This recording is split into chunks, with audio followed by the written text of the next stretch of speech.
The 7 Deadly Mistakes That Inventors Make by Shine Enterprise.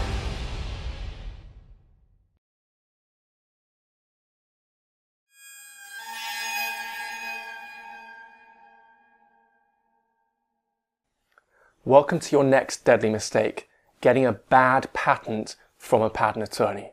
Before I start this off, the first thing I want to do is put on screen a gratuitous danger symbol and maybe some background sound effects.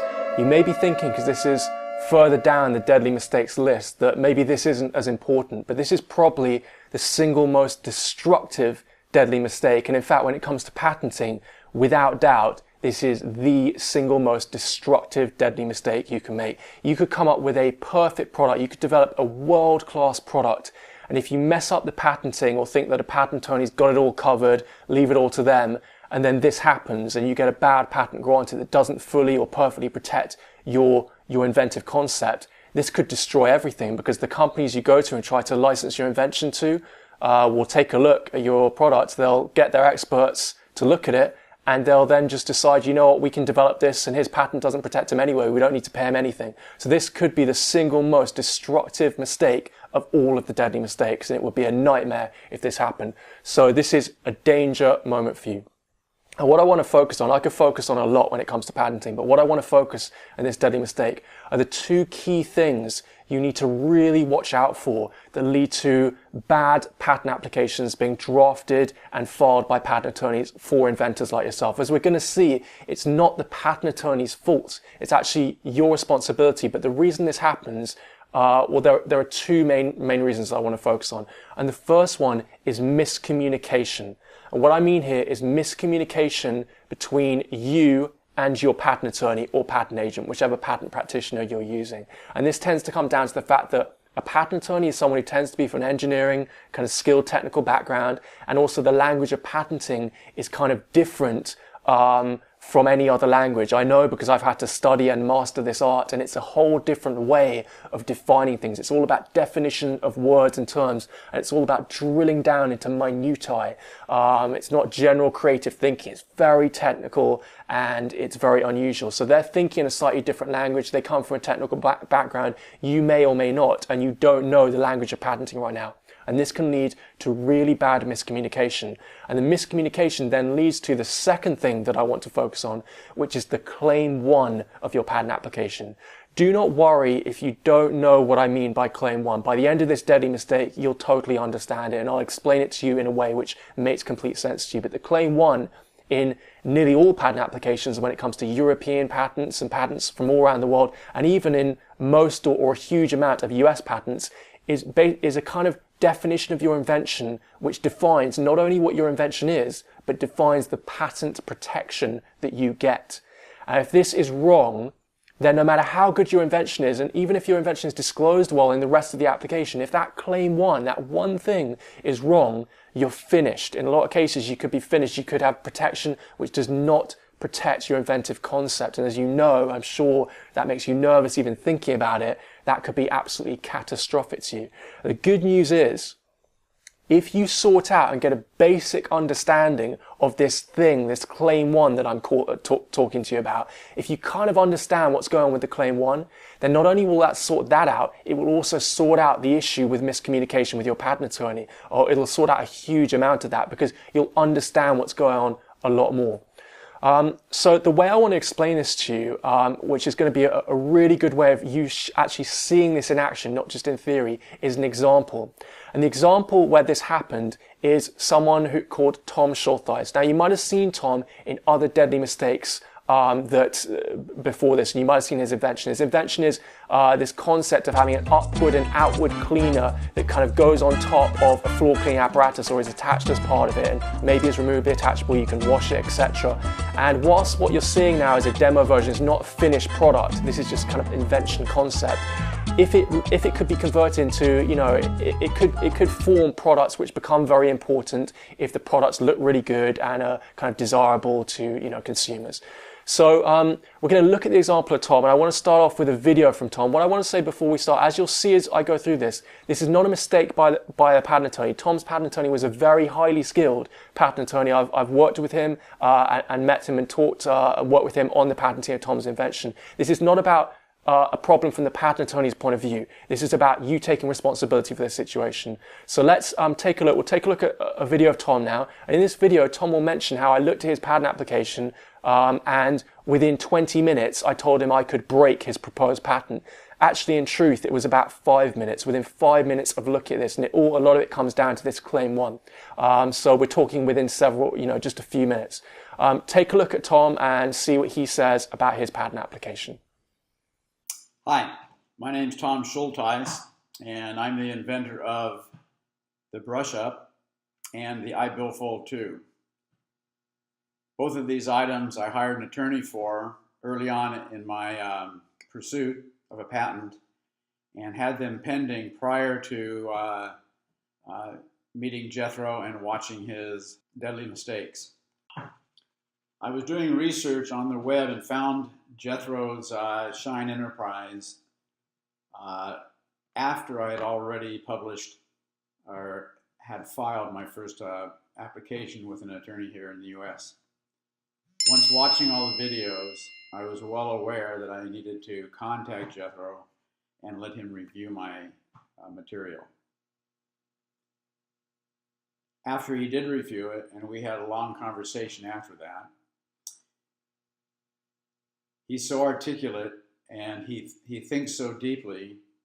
His comment to me was he could break my patent that I had spent $6 grand on in about 20 minutes.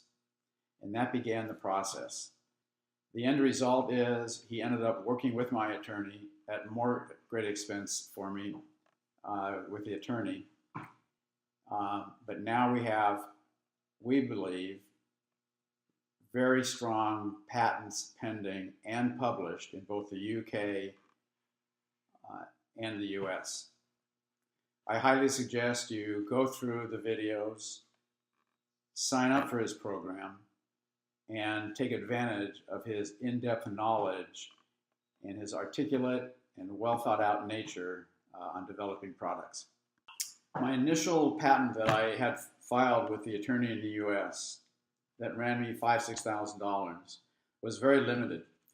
It covered basically one embodiment, a removable upward and radial brush to go onto vacuum cleaners or vacuum cleaner heads.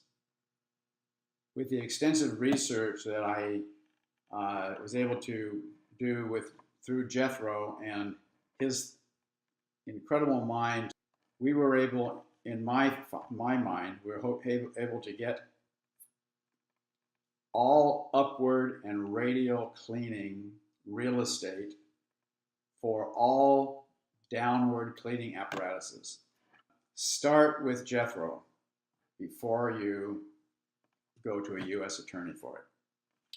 That's all I can say. It just makes sense. Good luck. Okay, so I hope you can see that this is really critically important to your situation. You do not want this to happen. In some cases, this will be fatal. If Tom hadn't got in contact with me, his situation, I think, would have been fatal. I think his patent protection would not have protected what he was trying really to protect and what really was the essence of what he considered to be his invention. So what I want to do, first of all, is talk about this concept of miscommunication. So in order to understand how this happened, we have to go through the whole story of what happened with Tom. Now, I know this isn't your invention, but I want you to focus very, very heavily on the story I'm about to tell you with Tom, because I believe this is happening to as many as 20% of startup inventors, maybe more. If this happens to you, this might well result in you getting a bad patent granted or a bad patent application published by the patent office. And once that happens, there's very limited amount I can do to help you, and that could annul your chances of getting perfect patent protection in most of the territories in the world. So let's go through what happened to Tom, and I'll show you all these mistakes as they actually occurred. So the first thing was, when Tom first came up with his invention, it was in the kind of idea stage where his first real idea was just the concept of upward cleaning for downward cleaning apparatuses. It was really that general. Tom, when he first came up with it, was at the idea level. This is where it's all quite theoretical or very general, and you really don't want to file a non-provisional in most cases at this point. You want to let it develop more. So his first concept was for upward cleaning. He goes to a patent attorney and just discloses this very, very generally at the beginning. It's only later where the outward parts that go outwardly become much more important.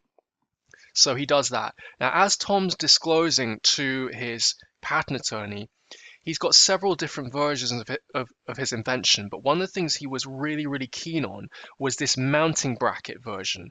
Now, I'm going to show you a picture of this on screen, and this is going to be really important when I show you the Claim 1 and why the Claim 1 concerned me so much and how I broke Tom's patent in about 5 minutes.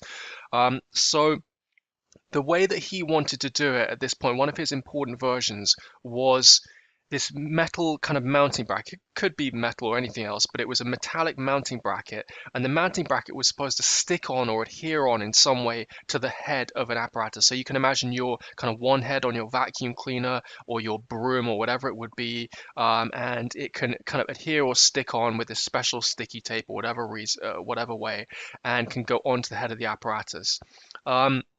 Once it's on, what he really liked about the mounting bracket was that it had two prongs that come out, right? And so this added in his view functionality, because you could take the brush off and you could put it on at a different angle, and it also meant that you could actually adhere this to different floor cleaning apparatuses which had different angled heads, because you could reverse that mounting bracket. If they're at the wrong angle, you could reverse the mounting bracket round, and it would still always give, whether the head of the apparatus was curved downwardly or upwardly or straight or whatever it was, it would still give an upward angle for the brush element and a kind of forward angle.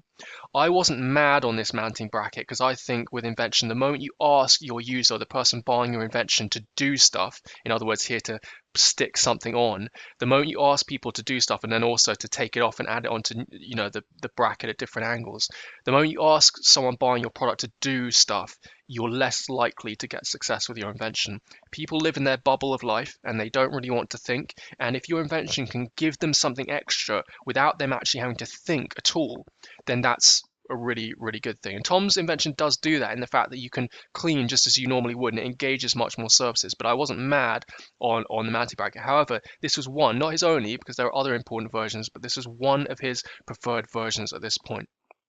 So what's happened here is two problems. Firstly, he's gone to the patent attorney very early on when his idea was very general for upward cleaning.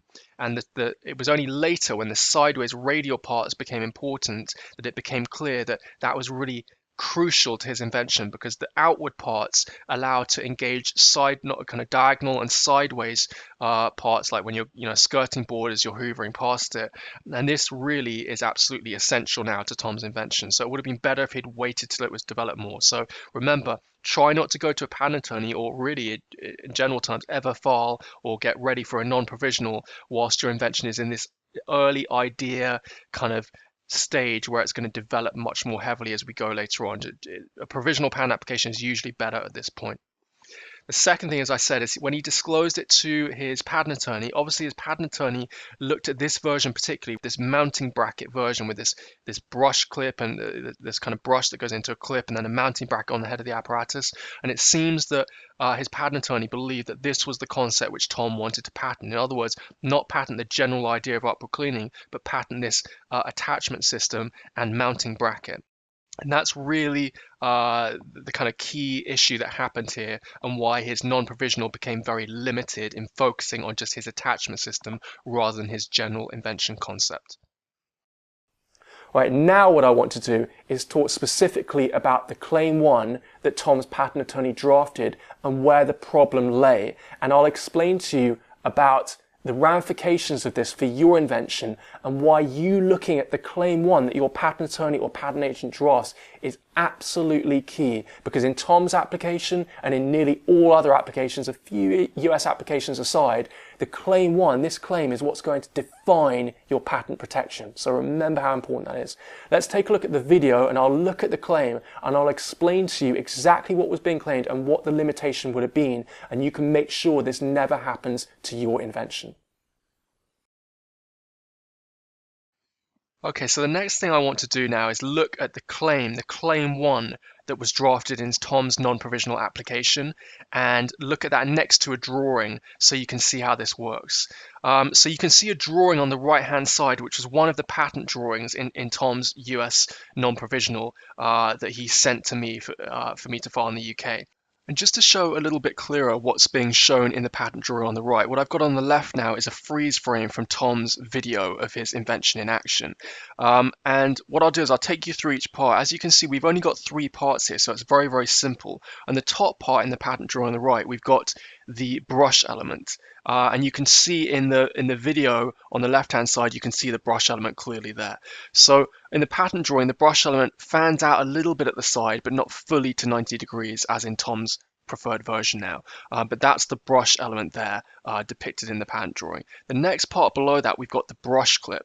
And if you look in the photo on the left from the video, you can see the brush clip there at the bottom as well. And this is what allows, one thing Tom quite liked at the beginning was the idea that that brush clip can be taken off the mounting bracket and can almost be used to hold the brush element, and you can use it separately. So that's the brush clip part there. And what you can't see, if you look at the patent drawing on the right, you'll see there's a little spine at the bottom of the brush element. And the patent application says this spine can either be a rigid spine, like a metallic, rigid, curved spine. You can see how it curves at the end, or it could be a flexible spine. And what you can't see in the photo on the left is that there is a spine at the bottom of that brush element, but the spine is inside of the brush clip, the part at the bottom. So that brush clip is holding that spine, which I think in Tom's example was a rigid kind of curved spine. It's holding it very tightly in there, and that's what's holding the brush inside that brush clip part at the bottom. And the next part, if we look at the photo again on the left, you can see we've got those little 2 mini mounting brackets. If you look at the patent drawing on the right, we've got one large mounting bracket. Tom's original version just had a long mounting bracket all the way along, as you see in the patent drawing. And what he then did, if you look at the photo again, is he then made a version which he thought was easier, where you've got 2 mini brackets which you can kind of adhere or attach separately onto the head, which could be a little bit easier. So it's basically the same inventive concept. It's still a mounting bracket on the right hand side. It's just one long one instead of 2 smaller ones. And in fact, I might show a picture on screen of a photo where Tom's got a whole lengthways mounting bracket kind of mounted along. What you can see on that mounting bracket at the bottom in the patent drawing, it's quite hard to make out, but you can kind of see there's 2 separate prongs. There's kind of a bit at the bottom, and a part of it at the bottom which looks kind of flat, and then there's a bit at the back which protrudes upwards, and then there's another part nearer us which protrudes kind of outwards. And Tom quite liked this kind of 3-sided mounting bracket because, as you can see in the photo on the left, if you attach it to a front face of a floor cleaning apparatus, so you can see that it's attached right to the front where it's kind of almost flat going upwards. If you do that, you can see it still gives you a kind of upright surface to attach the brush onto, and you can see he's taking it off that surface now, and the brush is definitely pointing up. And on the other hand, on some floor cleaning apparatuses, you might have to attach the mounting bracket to the top. That might be the only area. And when you do that and you attach that flat bit to the top, it gives you 2 different angles you can point the brush up at, and also if you have to put it onto a slanted surface, it will still give you an upward angle. So irrespective of what angle the surface is, that 3-sided mounting bracket guarantees that no matter what angle you're having to place the mounting bracket on the floor cleaning apparatus, there will always be an attachment point where you can attach the brush clip and make sure that the brush kind of goes upwardly from the head of the apparatus. So we've got those 3 parts. We've got the brush element, we've got the brush clip that the brush goes down into and is held by, and then we've got that mounting bracket part, which, as you remember, can be stuck, adhered onto or attached onto a floor cleaning apparatus head, like a broom head or a wand head for a vacuum, etc. And that allows you to then put the brush clip, which has got the brush in it, onto the mounting bracket, and that's one of Tom's versions. So now let's look at the claims, and what I want to do here, you can see all these claims on the left and it probably looks very, very odd. What I'm going to do is these claims at the bottom, I'm going to block those out. You don't need to worry about those for this at all. All you need to worry about is the claim 1, because the claim 1 is the most important claim out of all of these.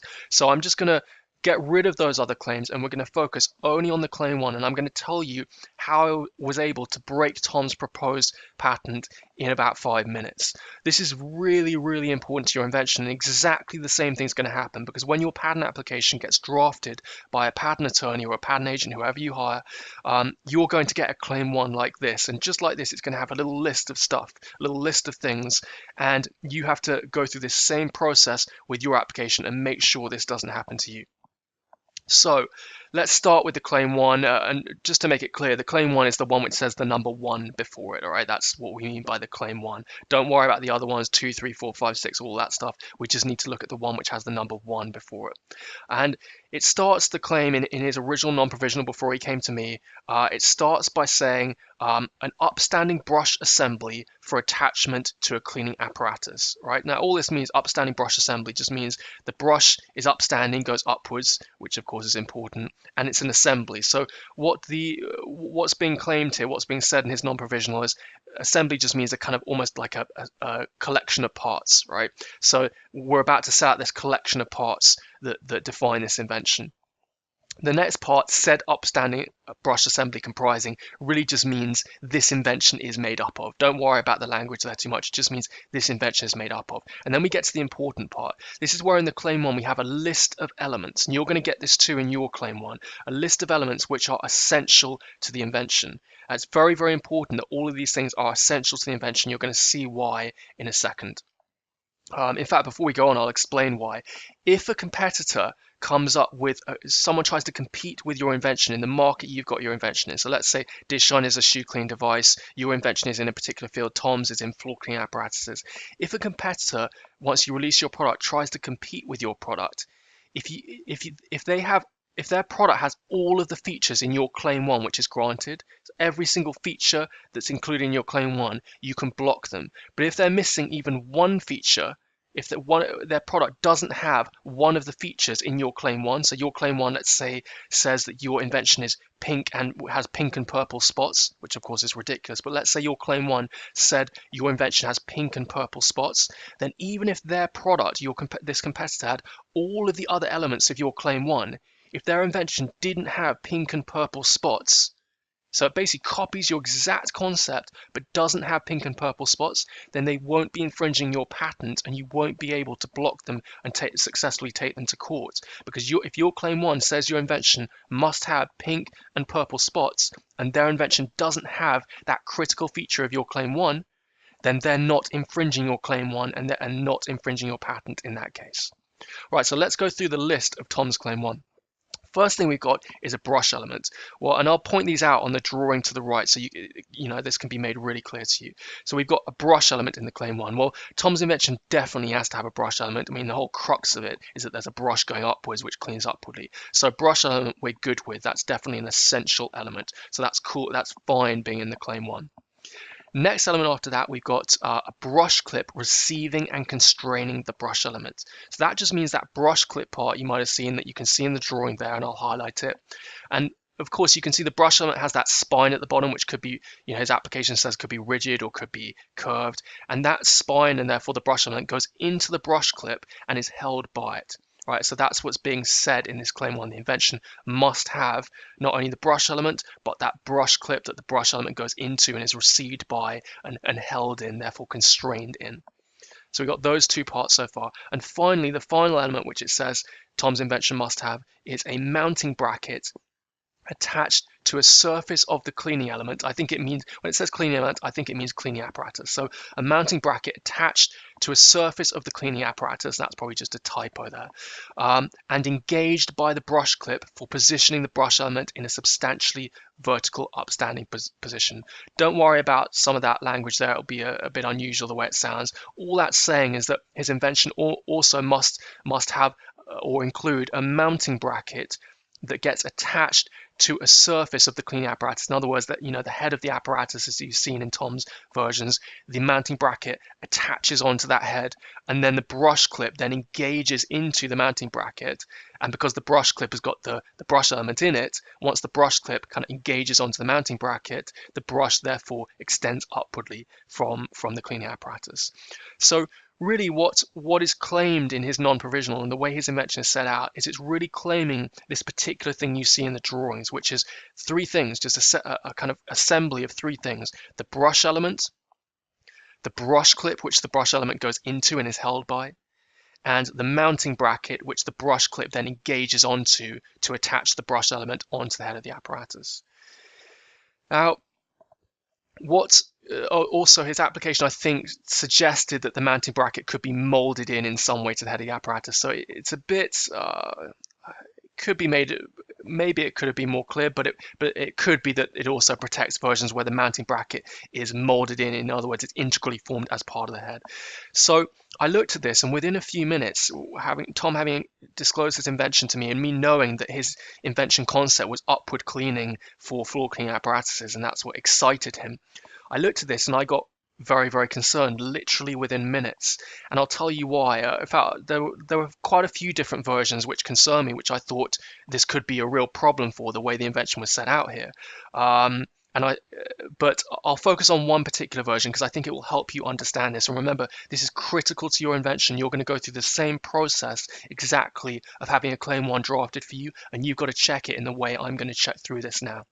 So on screen, you're now seeing one of the versions Tom showed to me, which was a broom head which had the brush element going directly into the broom head. So you can probably see the kind of curved spine part of the brush element in this drawing. You can just see it maybe. I'll try to point that out. And you can see that that curved spine of the brush element is actually going directly into the head of the broom.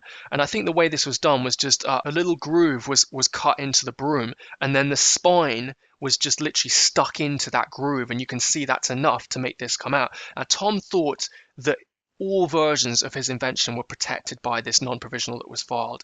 He thought that everything, he was patent pending on everything, and everything was going to be claimed. And if his patent got granted, he thought he'd be protected on all versions, including obviously what you see in front of you, this broom version with the brush going directly into the head. I looked at this Claim 1 and I got very, very concerned. So let's go through this Claim 1. This is the process you need to go through, and this is how I, supposedly broke his proposed patent within a few minutes, within less than 5 minutes. So let's look at the essential elements of his Claim 1. Firstly, we've got the brush element. Well, has his invention got the brush element? Yes, it's got a brush element. Obviously, you can see that. His invention always has to have the brush element, and you can see that there. Let's just move to the third part now. Let's miss out the second part. A mounting bracket. Has it got a mounting bracket attached to a surface of the cleaning element? Or is it, as the application also said, I haven't shown you that, but in the description it said the mounting bracket could be molded into the head. Well, has this got a mounting bracket or a mounting bracket molded into the head? It's very, very arguable or debatable whether it has, because whether that, even if it's grooved into the surface, whether that's molded is very debatable. So it's debatable whether it has a mounting bracket, but for the sake of argument, let's call that groove which was cut into it, or whatever, however it was done, let's call that a mounting bracket. And for the sake of argument, let's say it's got we'll call that a mounting bracket. So we'll say that's okay as well. But let's now move on to the second part, the second essential element of that Claim 1. And it says a brush clip receiving and constraining the brush element. And again, I'll show you a picture of that so you can see that part. So his claim says that his invention must have that brush clip receiving and constraining the brush element. Well, where's that brush clip in this picture? In this version of Tom's invention, where the brush element goes directly in to the head, where is the brush clip? It's not there. He hasn't got a brush clip in this version. He's literally taken that brush element with its little spine and he's put it straight in to the brush head without having a brush clip in this version. Tom thought that if his patent was granted, he would get protection for this version as well, for this broom version you see here, and all versions, because he considered this to be his invention, in my mind, correctly so. So we've got a big problem here. Now, to explain how important patenting is and how catastrophic patenting can be, if Tom had released his invention and a competitor had come up with this exact version you see here, and maybe even just literally copied what they saw, one of Tom's versions, and just copied it, Tom could, if this patent had gone through and we hadn't done anything about it, Tom could not have done anything about it, because his Claim 1 states very clearly that his invention must have three features: a brush element, a brush clip receiving and constraining the brush element, holding it in, and a mounting bracket that the brush clip then clips into or engages into or onto, therefore attaching the brush element. So it's got to have a brush element, brush clip, and mounting bracket. This version has a brush element, arguably a mounting bracket, but does not have a brush clip. There's no brush clip there. And because of that, this is a really severe problem. And this effectively broke Tom's proposed patent within a few minutes. From that point, Tom was very lucky that his invention had not been disclosed publicly. If his application had already been disclosed publicly, and patent offices will publish your patent application 18 months after the first filing date. So that first date will either be your provisional application filing date. If you filed a provisional and then filed a non-provisional within 12 months and claim back to it, they will publish your non-provisional and your application 18 months from your provisional application filing date, in other words, your priority document filing date. If you went straight in like Tom and filed a non-provisional without a provisional at all, which as you can see can cause you a lot of problems, then they would publish it 18 months after that non-provisional date, since that was your first application you filed. If his application had been published, this application could have been really hugely destructive to Tom's patenting. Because what can then happen is that application, if he filed a new application in the UK, Europe, and many other places, that published application can count as prior art against you. Your own application, once published, can count as prior art against you, block you from trying to patent your concept. That can be absolutely catastrophic. And in my view, I think there would have been a bit of a catastrophe if that happened with Tom. He was very lucky it hadn't been published. So I was able to, what I did is I built a new strategy and I focused on the radial outward parts rather than this particular attachment system. We talked about all different attachment systems in the application, which I drafted for Tom and was filed in the UK here. But we more generally claimed the brush itself and also the outward parts, because it became obvious. I spoke to Tom and I said, look, can anyone compete with your product if they don't have these, radial outward parts at the side? And Tom said, no, I don't think they can, because without those parts, it can't engage side surfaces and diagonal surfaces, and so their product will be useless compared to mine, just very ineffective. So that's just an example there where you've got to wait till your invention develops these extra parts, these important parts, before filing your non-provisional. That wasn't as obvious to Tom when he went to a patent attorney, and that's why it became, why it's very important you realize this isn't the patent attorney's fault. It's your responsibility to wait till the right moment and to disclose your invention properly. So the long and short of it was that Tom's US patent attorney then filed almost an identical application to the one I drafted and filed in the UK, with all these extra versions and using this different, maybe slightly broader, but different strategy of how to patent his invention. But the key thing for you to take away from this video is that the features in your claim 1 are crucially important. A lot of inventors don't want to think about patenting. You want to think of it almost like a businessman thinks about accountancy. They just want someone else to do that. You want to pay someone and take this off your mind because you don't want to think about it. Unfortunately, in invention, as an inventor, you cannot afford to think like that. I'm going to put a lot of things in place, and you're going to see a lot of solutions at the end of this deadly mistake for how you can sort this out when this happens, once you get your claim 1 drafted. But the real takeaway here is look at your claim 1.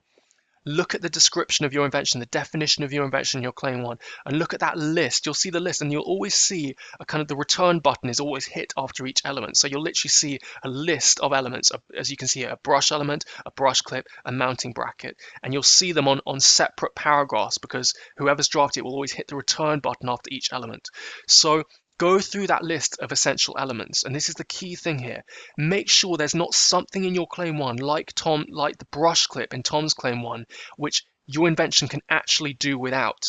Right? If you can build your invention and carry it out without one of those elements in your claim 1, you're in big trouble, because then a competitor could actually do that. They could come up with that version without one of those elements, and your claim 1, and therefore your patent, if granted, will not protect against that competitor's version, because that claim 1 states that your invention and your patent protection means that the product must have all of those elements. So remember, the claim 1 is absolutely critical when it comes to the patenting of your invention.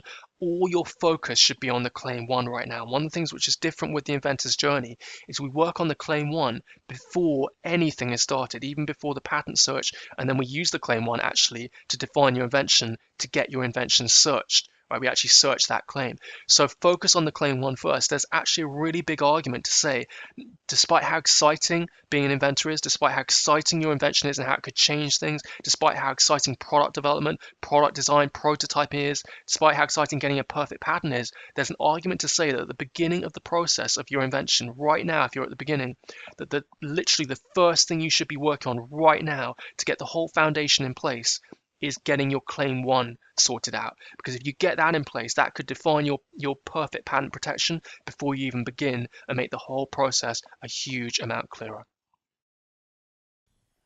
So I hope that video fully explained the issue that happened here. And I know it's a little bit technical, so early on to be explaining this, but I thought I had to because this is potentially a really catastrophic mistake. And if you get this wrong, you can just end up getting a patent granted for it. I'm sure this has happened. I spoke to Tom about this. We believe it's possible this might be happening in as many as 25% to 30% of situations. In other words, almost 1 in 3 situations where inventors like yourself, who in the past had almost no hold of patenting at all, are hiring patent attorneys, getting a patent application drafted, filed, getting it granted, thinking they've got perfect patent protection or protection for their idea, and in fact have actually got very limited protection.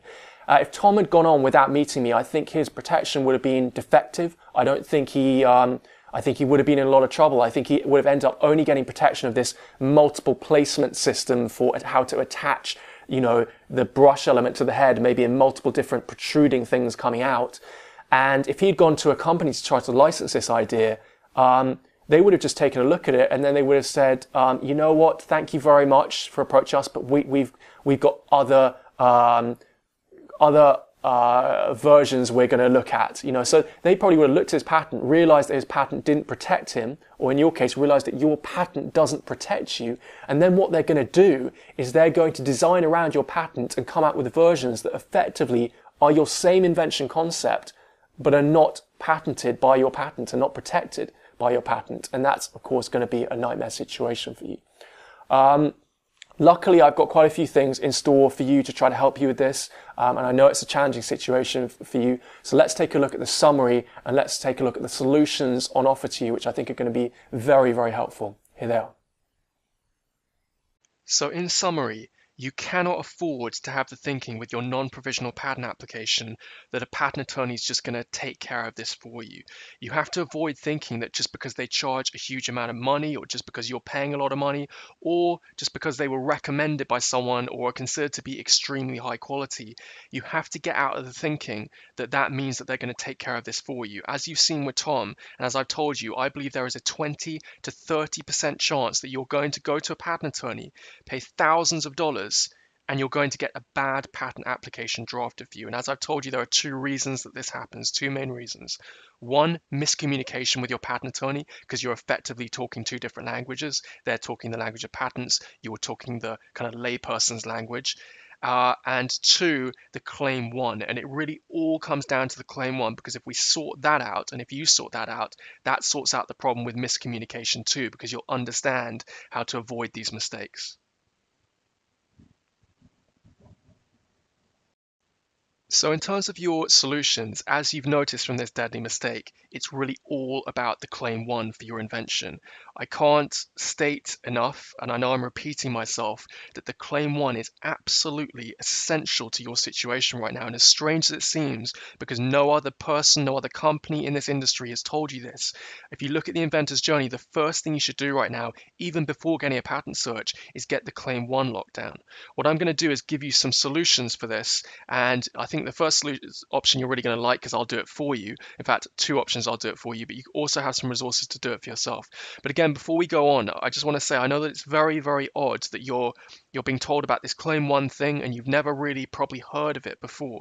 And it just shows how bad this industry is and how badly set up it is to actually get you success with your invention, with getting you a perfect patent, and with giving you the best chance of success, and with empowering you with knowledge.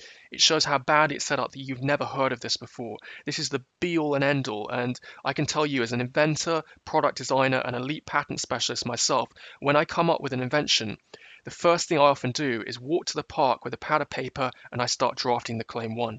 And you've got to ask yourself, if I'm an elite patent specialist, a product designer, and I've studied the invention process over many years, and I do this as the first thing I do, you've got to start asking yourself, why are you not copying what I do, right? So this is the first thing for you to do, and I'll be really, really disappointed if you don't take this on board and don't get the claim 1 locked down. You must do this now. You must do it first. However counterintuitive it seems, whatever your brain is telling you and telling you to do something else, forget all that. Forget what all the other companies say. I know how this process works a lot better than they do, and you need to get the claim 1 done now. So I've got some really good options for you. What I want to do is now go through these options you can see on screen and take you through why they're so useful to you, and which one's going to be of most value to you right now, so you can choose which one. All of them are about your claim 1. All this is about getting your claim 1 sorted out. And the first option is what I'm calling the perfect start claim 1 service. This is where I'll draft your claim 1 for you. We'll do this on a free meeting on Skype. You'll actually meet with me on Skype. If you haven't got Skype, please download it. It gives millions of people who've got Skype, and any people who've got Skype can talk to each other, do video free of charge. And the best thing about Skype is you can screen share as well. So if you've got your invention in a document and you want to show me, you can actually share your screen and with your cursor show me each part. And this is why I say that it must be on Skype. I can't do a phone call because I might need to see this stuff, and it helps me understand your invention more. So I'll draft your claim 1 for you. This is a very, very elite service. To tell you how elite it is, I would not trust patent attorneys to do this. If patent attorneys if my company was set up in a way that patent attorneys started doing this, I would want to vet them and make sure they can do it properly. I have a lot of advantages that patent attorneys don't have. I don't come necessarily from a technical background, engineering, but I come from a very creative background, and also as a product designer and user interface specialist, I can often see the future of your invention before it's even happened. So you might present your invention to me, but without you realizing it, I'm looking at it and seeing the future of how that's going to become a product. And that's what allows me a lot of the time to have this extra level of being able to patent your invention perfectly, because I can actually see the future. And on top of that, I've studied the invention process. A lot of patent attorneys don't really understand the whole invention development process as a whole. So it's very, very elite. I will also tell you that if a patent attorney was to do this for you, a standard charge in this industry for actually drafting an independent claim, a claim 1, and multiple dependent claims would be maybe around $1,000 or as much as $1,500. It's considered, claim building is considered the be-all and end-all really of the patenting process. And there is a big argument and truth behind the fact that all the rest of your patent application, the drawings and description, are really almost like buffering around the claims. The claims is what it's all about. So yeah, I'm going to do this for $150. For UK Inventors, that's about £100. Very, very low price, and you've just got to go with me that is just an unbelievable situation for you. You've got to get the claim 1, clears the whole path for you. What I'm also going to do, and I want to show you a couple of these things you see on screen about these bonuses and benefits for you. Dependent claims. I'm also going to draft not just the claim 1, but multiple dependent claims. So 3, 4, 5 dependent claims which define not only your general concept, but your preferred version. So you might have a general invention idea, but there might be certain things about your invention, little added benefits or preferable things or added things about it that you might even be able to patent even if your general idea isn't patentable. I can isolate those things, which again is kind of skilled work, and then what I'll do is I'll form those into dependent claims, and I'll do that as part of the service as well. The next thing you can see there is that this is usable with iPerfect Pending. This is really, really important. iPerfect Pending is one of the programs which comes with the patent pending package. And what I'm going to do is create a special part of this program, and this is going to be amazing from your point of view. Remember, you've got my claims at this point. You've got the claim 1, you've got multiple dependent claims, and they define your invention and your preferred versions. Then in iPerfect Pending, what I'm going to do is show you, well, before that, the claim 1, I'm going to change it into a sentence, and I'm going to change all this into basically all of your claims into a couple of paragraphs that you can copy and paste into a document, a Word document. Then I'm going to number up your special elements of your claim, especially your claim 1, but also the dependent claims. I'm going to number those up, and you'll get those numbers. Then what I'm going to do inside iPerfect Pending is show you via video how you can grab one patent drawing, make one patent drawing of your invention. It could even be a sketch, and you can then use those numbers in the claim to point to those elements in your invention, in your drawing. With just that couple of paragraphs and just the drawings literally put into a document and filed as a provisional patent application, that gets you perfect patent pending status on the claims which I've drafted, which, remember, define your invention perfectly. So this is perfect patent pending status. This could take you less than an hour. This service, this combination of the Claim 1 service and iPerfect pending could literally change this whole industry. And from my point of view, it's quite exciting because it's something that I can do very quickly, but from your point of view is of massive, massive value to you. So I could potentially help hundreds or maybe even thousands of inventors with this. And that, from my point of view, is quite exciting. For very low cost, you can then get perfect patent pending status. The next thing is perfect patent search. If you decide to go for the perfect patent search, where we'll talk about this in option 2, where I build your claim 1 in any case and your dependent claims, I'm just going to discount that whole price, $150, off of your perfect patent search. So instead of the price of the perfect patent search full price, you'll get $150 off, or whatever money you've paid for the perfect start claim 1 service. So in other words, you'll get the service free. So that's your first option. If you want to go for that, just click the Buy It Now button. You'll go straight to being able to take care of payment, and on top of that, scheduling an appointment to speak to me, and we'll get this sorted out straight away. And remember, you need that Claim 1 sorted out. You must take one of these options. You must not go for any other options any other companies are telling you, because they don't know how this process works. Okay, option 2, perfect patent search. This is another really good option. If you go for the perfect patent search, you're going to get initial free patentability assessment with me. This is a 30-minute Skype meeting again. So remember, you can show me your invention. If you've got a prototype, you can show me in person. You can show me on screen by screen share, and we can talk about it so I get an understanding. You get that free patentability assessment free, so you won't actually have to pay. And I'm going to start drafting your claim 1 and your dependent claims in that assessment in any case. So effectively, I'll do what I do in option 1, but you won't initially have to pay anything for me to do this. I won't show you the claims or deliver the claims to you, but I'm going to be doing just the same. If you go ahead with the perfect patent search, you'll just pay the price for the perfect patent search, which is available in 2 payments. I think at the moment it's a payment of $495 and a second payment of $400, but that price may change at any point. The perfect patent search, one of the things which makes it so good for your invention is that it's claim-based. It's a claim-based search. So we do the search based off of the claims that I draft. And that's really the key thing which makes it so specific and really, really good. The search is then done by a former Patent Office examiner. Right, the examiner that we got right now is a former Patent Office examiner of 4 years at the UK Patent Office, one of the best patent offices in the world.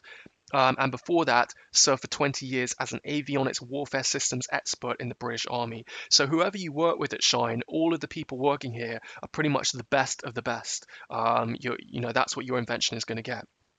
So that's your second option. At the end of that assessment, what I'll do, if you go ahead with the perfect patent search, then of course you won't pay for me having drafted the claims and dependent claims, because that's part of the perfect patent search service. If you don't go ahead with it, what I'll do is give you the option of paying just as you would for the perfect start claim 1 service. And if you want, you can buy those claims to be able to use in whatever way you want, including using it with iPerfect pending to get yourself patent pending. And that brings us on to option 3. And what makes option 3 different from the first 2 options is that the first 2 options, I'm going to do this for you. And of course, it's quite an elite skill set building patent claims.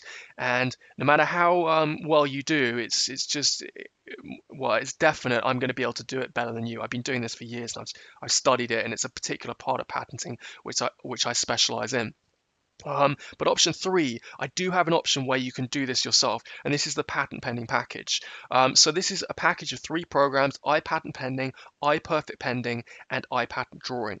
And the one which has got the technology to show you how to do this yourself is iPerfect pending.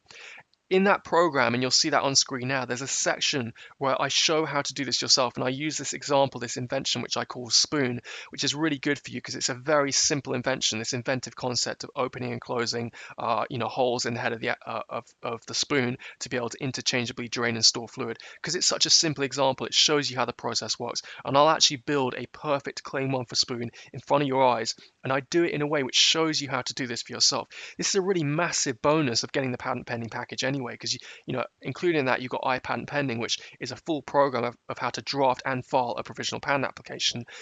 But this part is really specialized and really useful. I do it in a way that you can do it yourself, and I also teach you what I call the big 5 patentees terms, these special terms that are often used in claim building. And this is quite advanced stuff. This is kind of like secrets of, patent practitioners, but you're going to get to see this stuff in action. So if for no other reason, that's just an amazing thing to watch, because it's going to take you into a new realm literally in your life. After you go through this part of the program and these programs, you're going to walk out of the door and it's going to feel a little bit different, because I'm taking you into a different sphere of your life where you're becoming a professional in this industry.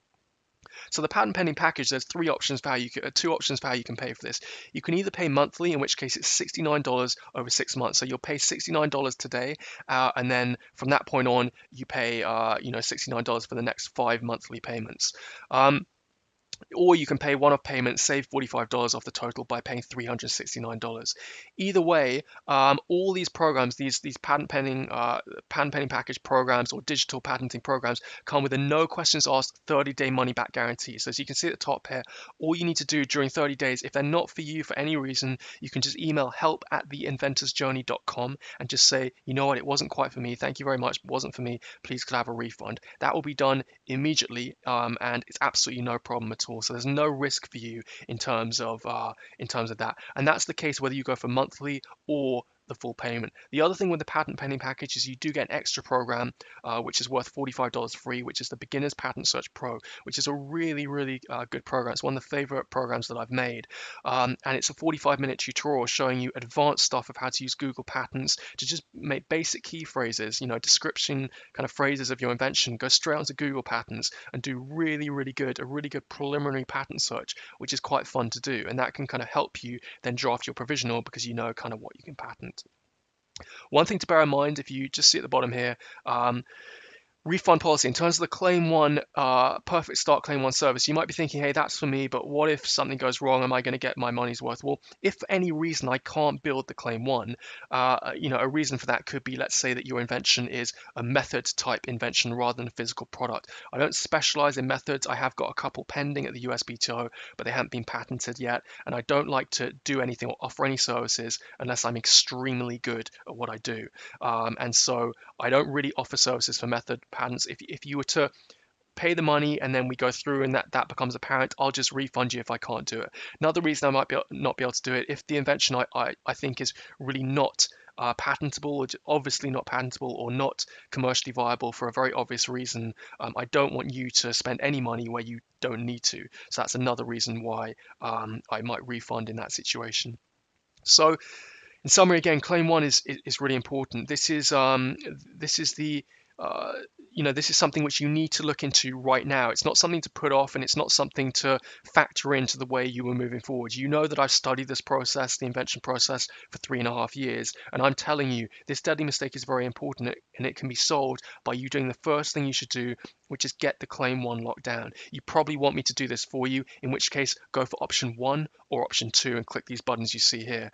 If you want to go at this yourself, or you're not ready to disclose and you just want to go about your business and you kind of want to be in your own world with your invention, I know there are some inventions I come up with, especially when I started out, where I felt like that. I didn't really want to disclose them to people.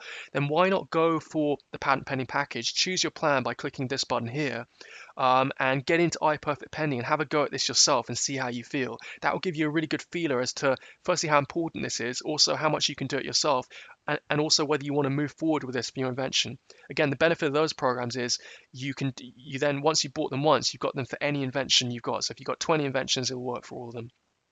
Good luck with your invention, and remember, move forward with your claim one, take one of these options, and that will clear the path for you and just make it so much less likely that you're going to get a defective, bad patent application drafted and filed by a patent attorney or patent agent and then published. And remember, if it gets published by the patent office, and this is the key thing, if you have a bad patent application, drafted for you and filed, if it gets published by the patent office, then you're potentially in a huge amount of trouble, because that published patent application, even though you're the inventor and applicant, can count as prior art against you in nearly every territory in the world, UK, Europe, etc.